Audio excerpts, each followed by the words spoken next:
Special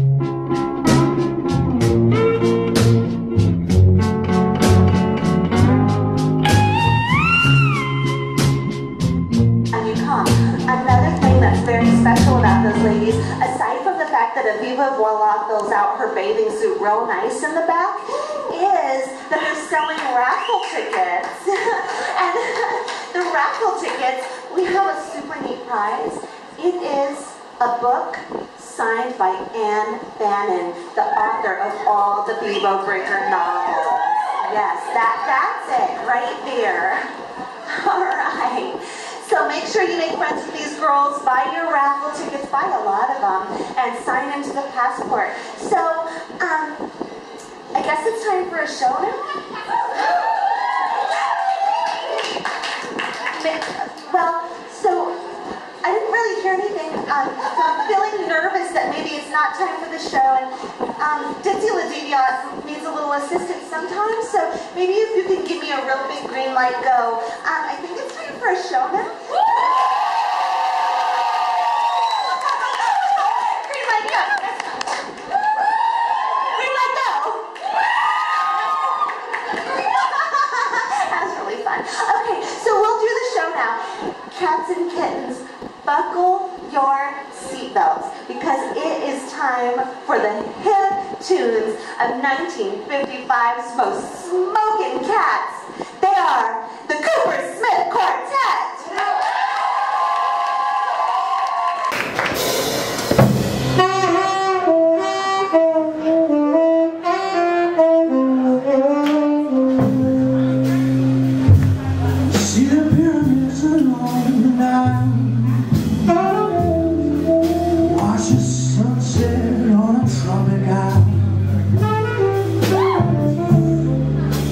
Remember we jollied all the while.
Jack Mann was 33 years old, short in height, tall in mentality. He was slight but tough, big-shouldered for his size and deep-chested. Jack Mann had seen enough in his life to swear off surprise forever. He had helped patch the endless cut and bloodied bodies, worked at a deck at the Navy hospital during World War II. They were torn every which way, some of those bodies irreparably. He had seen the sensuous Melanesian girls, bare, bronze-chested surfers on Hawaiian beaches, the sly, stinking misery of the caves of Iwo Jima. A medical corpsman gets an eyeful and a noseful of human wretchedness during a war.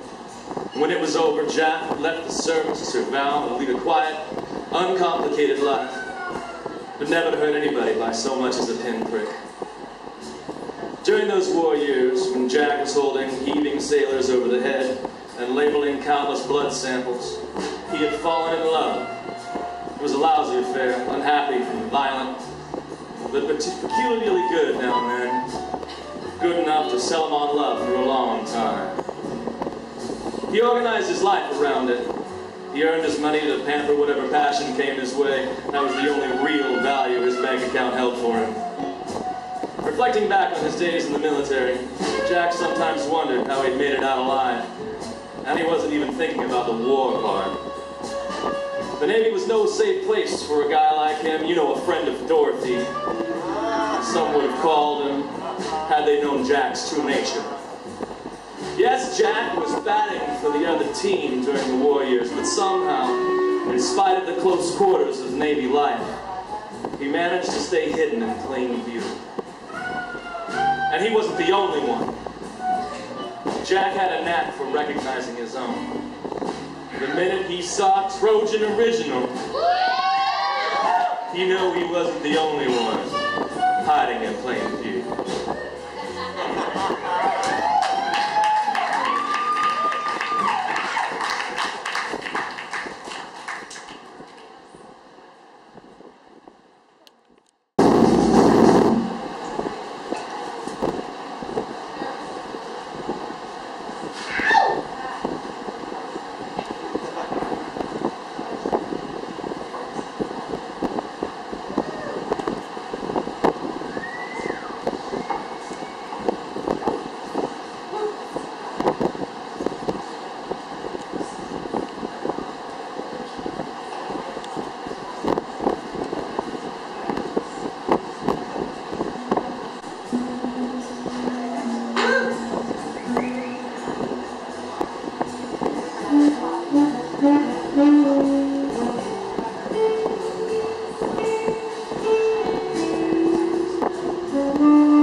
Watched the world through a pair of magnifying lenses set in tortoiseshell frames.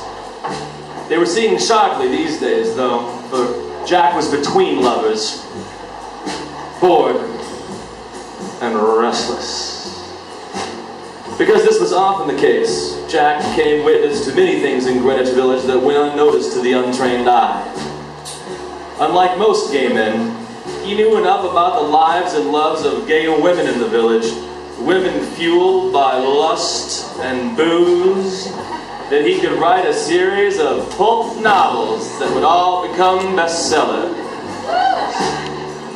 But Jack had a gentle, generous nature, and instead, he helped those stray women out of trouble, the way others help stray cats. Such was the case when he ran into an old friend out on the street one day. She was looking tired and sad and thinner than usual. Jack offered her a cigarette and asked what the matter was. She explained she'd been fired from a job several weeks back and had yet to become gainfully employed again. She sucked on a cigarette gratefully, knowing she wouldn't have another anytime soon because she was flat broke. "Look, my little friend," Jack said kindly, "why don't you let me take you out for lunch and you can tell me all about it?" It was hard to resist. She was almost shaky, hungry. "Okay," she replied, "but let's consider it a loan. I promise I'll pay you back."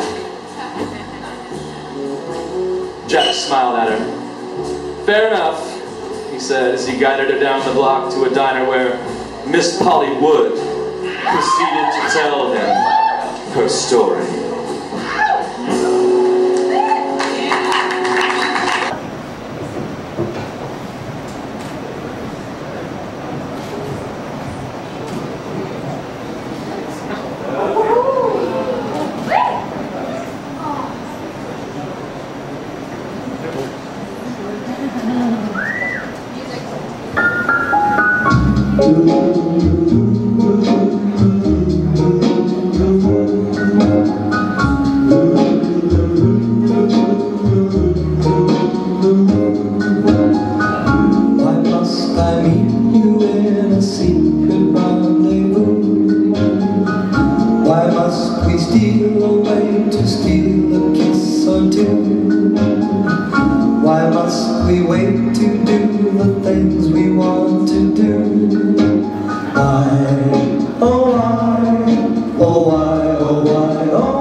Northwest may not deliver all the heat you hope for this summer, but you and your guy are guaranteed to enjoy hot summer days and hot summer nights when you wear these fashions. My LaFrock.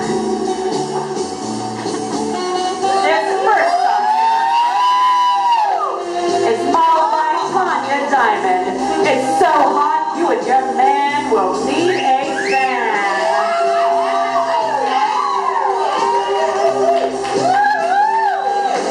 And its next little bit of beachwear, modeled by Amy. She's so hot, she's cool.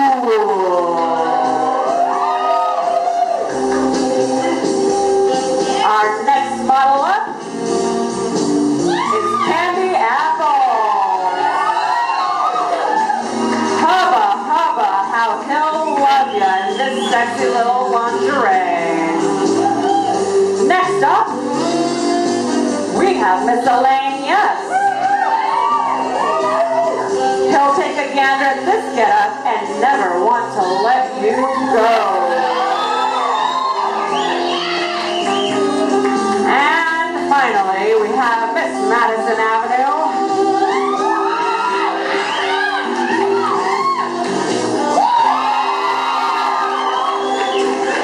Walking in this dazzling number, your hips will sway and he won't look away. So if you want to guarantee 365 days and nights of summer heat for you and your man, you know the one place to shop is LaFrock. Open 7 days a week for all your fashion needs. LaFrock on Capitol Hill in Seattle. And now back to our regularly scheduled programming.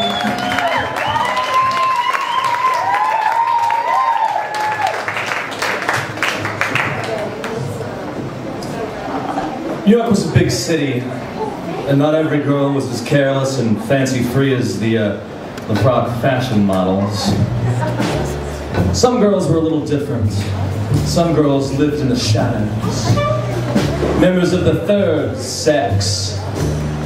Homosexuals. Like Jane. Jane felt like such a stranger in a strange town. She would walk into a bar, sit alone in solitude, mysterious and alone, unwanted. She would sit and gaze for hours at the girls in the bars or passing on the street.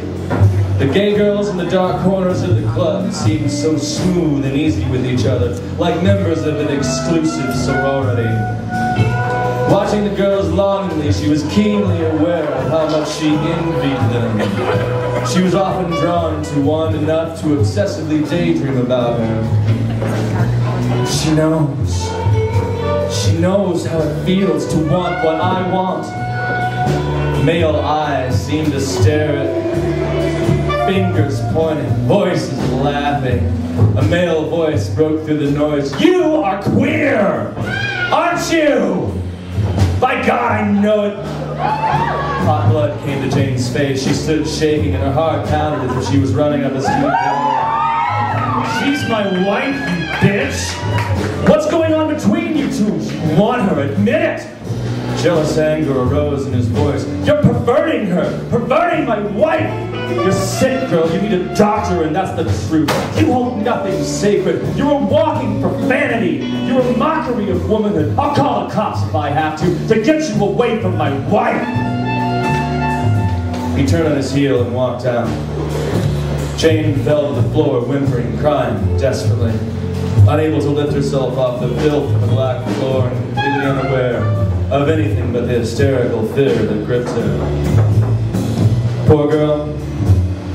She doesn't even know the heart. She doesn't even know herself. She never had a mother or a father that would love her, and her heart is broken.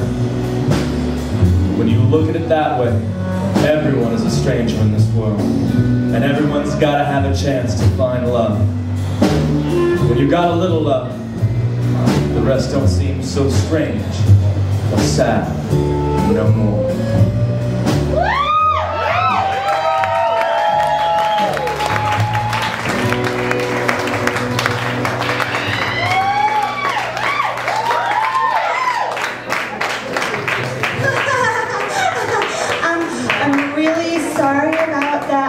Situation that you just saw. I'm not really sure what happened with Jane, but, green light! Okay. We'll just pretend it never happened. We'll red light that all the way. All right, so, you little delightful dollies and you cool little cats out there, it's time for a really important thing, and it's called the intermission. You know why it's important? Because you can buy me a cocktail. Anyway, but before you go, to inspire you on your way to buy that vodka cran, we have 1955's hottest band, the Cooper Smith Quartet.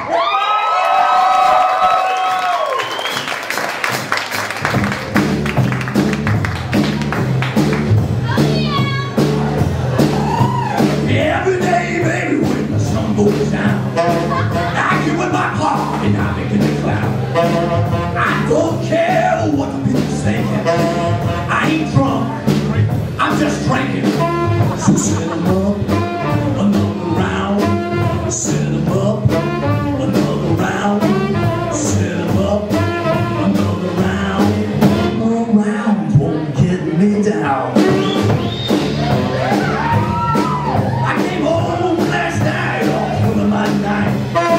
Baby stopped the bus and I said, honey hush, I don't care what you're thinking. I ain't drunk, I'm just drinking. So set 'em up, another round. Set 'em up, another round. Set 'em up, another round. One more round won't get me down.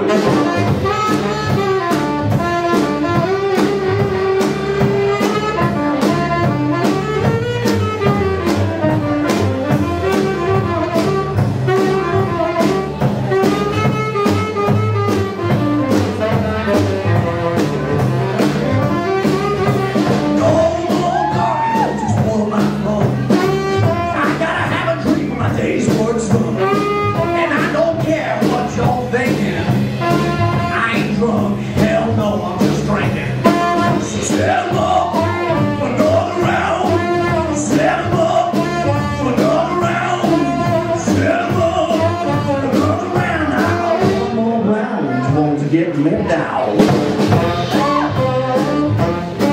I wanna bet you down, baby, just before I go. I'll be back tomorrow night, we can drink a little more.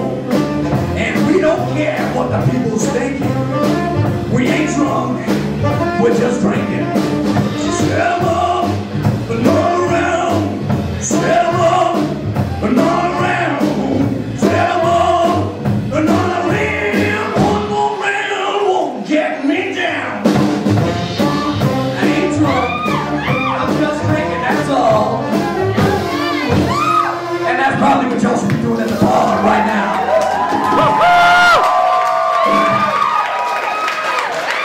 I think those girls will stay hot a really, really long time. It's like they just came out of the oven. They're like a couple of hot little cookies, huh? I like to sink my teeth into their chocolate chips. I don't know what that means, actually. Okay, 30 seconds, 30 seconds, all right.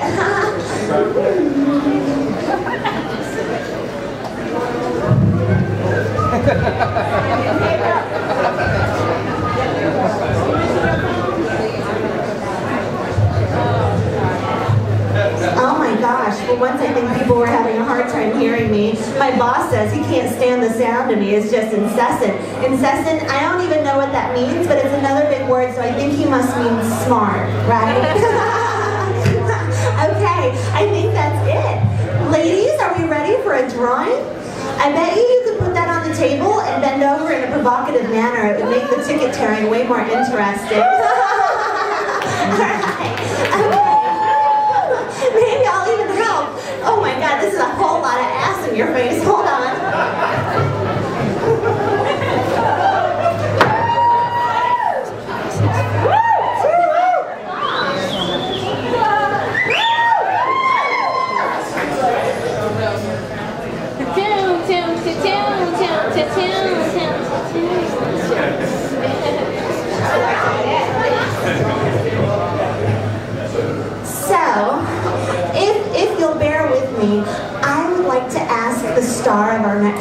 join us on the stage. Lily, would you mind drawing her tickets for us?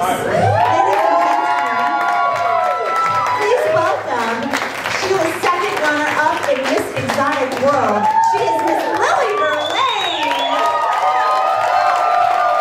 Okay, so Lily, I don't know if you know how this works, but there is a hole in front of you, and what you have to do is put your fingers together tightly like this, and then reach very deeply in the hole. But when you go in, you're gonna fold. That's it, honey. All right, 1, 2. No, yeah, you gotta actually.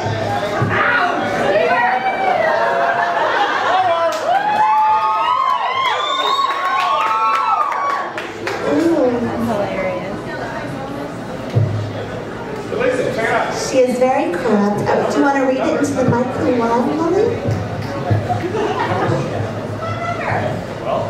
9. Yeah. 2. Yes. 6. 5. 9. 4.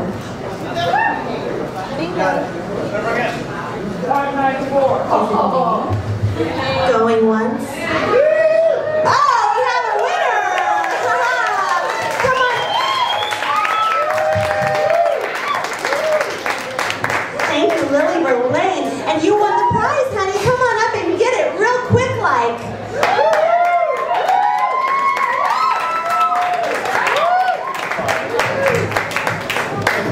All right, thank you so much for being here tonight. That is signed by Ann Bannon. She, as a matter of fact, yes indeed.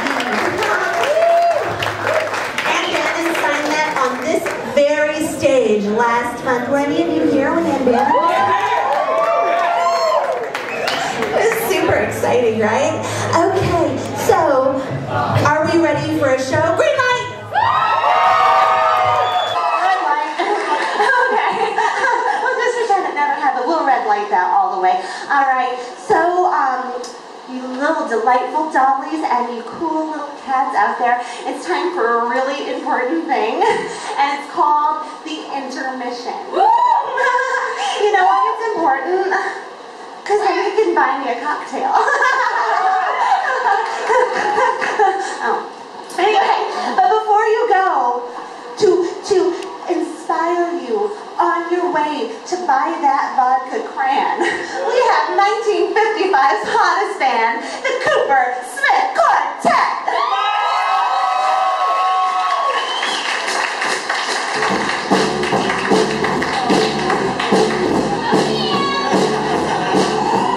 Every day, baby, when the sun goes down, I like it when my heart and I begin. A strange, light queasiness in her stomach as she sat with Jack, feeling terribly self-conscious and looked at, as if every pair of eyes in the bar was inspecting her. Jack laughed, waving at someone. All my friends will think I've gone straight. Laura began to feel adventurous and crazy. Jack went out to get them both another drink. She looked around, half-consciously searching for someone, but the girl in the tan shorts wasn't there. Look at Bibo. She's cruising you like mad. Laura turned warily around. At the bar sat the boyishly handsome girl she'd admired the week before. She was gazing boldly, but without great interest, at Laura. When she saw Laura looking over to her, she smiled very slightly. "Is that Bibo?" she asked. "In the tan shorts?" "You mean denim pants." Laura looked again. "Oh, well, she had on tan shorts last time." "Did she?" "She said you had on a blue dress with a white collar." "You did, too. I remember it." She liked it. Laura stared at Jack, then got indignant. "Well, what's she doing remembering my clothes that way? That's silly." "So are you. You noticed hers." "I just... oh, damn." Laura was getting curious. She finished her drink in 3 big swallows. Is she a friend of yours? She asked. Oh, more or less. I like her. She's a hellion, but I like her. She's a cynic, like me. What a pity, she said, running a wet finger around the edge of her glass. She was rather drunk now. She turned to look at Bibo again. Bibo was still gazing at her, and she winked, that faint, private smile still on her face. She turned quickly back to Jack. Is she coming over? She said, feeling slightly elated. No. She's an uppity bitch. Laura was disappointed. Another drink? How many drinks have I had? Oh, Jesus, Mother, what a thing to ask a man. I can't even keep track of my own. I'm lost, she said. I've lost count. Shall we take off? Laura tried to clear her head by shaking it and squeezing her eyes shut. I guess we better, she said. Laura saw Jack looking up at someone with a grin. Hi, doll. I'd like you to meet my mother. Mother, look alive, if possible. Laura looked up to see a startlingly handsome face gazing down at her. Slicked back hair, pure blue eyes, and a slight smile that widened a little when Laura turned her face up. Hello, Laura, Bibo said. Her smile gave emphasis to the way she said Laura's name. Laura put her hands to her head dizzily. Bibo grinned at Jack. 3 aspirin and some warm tomato juice, she said. First thing when she gets up. She'll live. Laura was watching her, fascinated, half smiling. Bibo turned back to Laura, returned the smile. Then she reached into her pocket and pulled out a dime. She flipped the dime in the air, then dropped it insolently in front of Laura. Here's a dime, sweetheart, she said. Call me sometime. Then, with a grin at Jack, she turned and left them. Laura stuck her chin out indignantly. She was not too drunk to be insulted. Gosh, Your Majesty, thanks a bunch, she said sarcastically at Bibo's back. Bibo laughed, but she didn't turn around. She was already headed for the door.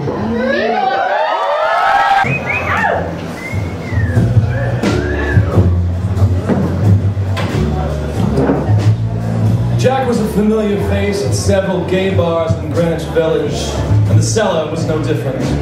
However, the other bars were all male and mixed. In the cellar, Jack, Man, the 2 bartenders, and a small scattering of Johns were the only men in the big room solidly packed with women.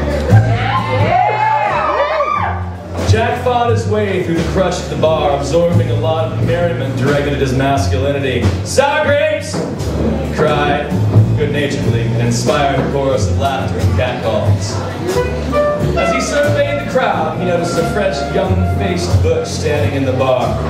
She carried herself with an air of self-confidence, standing tall, confident, and cool. But Jack had seen it all and knew that beneath that bravado, the young butch was none of those things. She had simply turned the drawback of being young and ignorant into a deliberate defense. And it didn't matter to the sophisticated girls in the bar that the young butch had never made love to a woman before in her life. They didn't know and wouldn't have believed it anyway. So Jack Man sipped his whiskey, looked on as the fresh-faced butch mustered up the guts, walked across the room towards the prettiest woman she could see, and asked her to dance. Jack had a momentary sense of alarm when he saw exactly who the young butch decided to court. That woman, well, Jack clearly knew volumes more about that woman than the young butch did. But Jack could only grin and chuckle to himself. He knew this was a lesson the young butch, Randy Andy, could not be stopped from learning. And that woman, LaWanda Dupree, would be more than happy to play teacher.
'cause I love them all. I'm wild about smorgasbord, smorgasbord.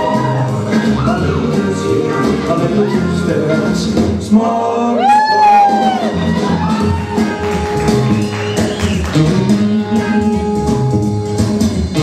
Some take just apple pie, some take just cake.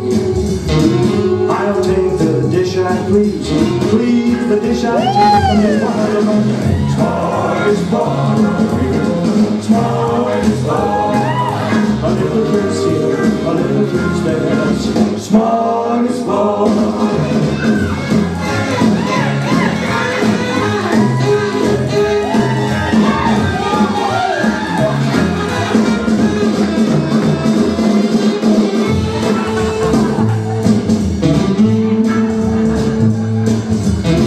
Some are just some bad, I go for all the bells, except the wedding band is wild. Smorgasbord, smorgasbord. A little kiss here, a little kiss there, smorgasbord. Some like the lemon shake, some like the moon. I'll take the lemon shake.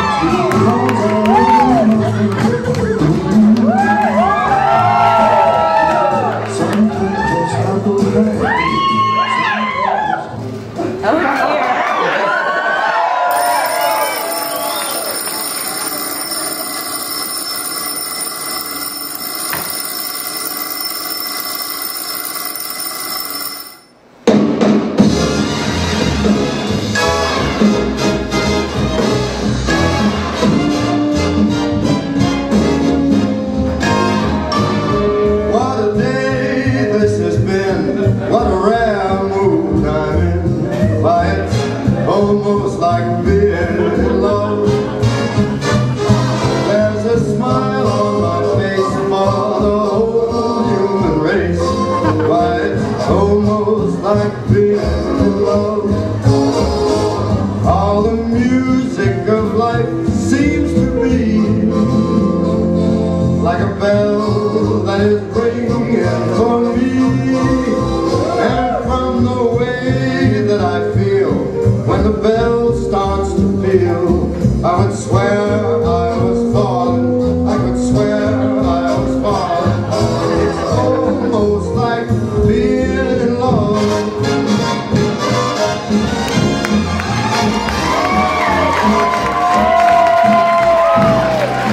Almost like being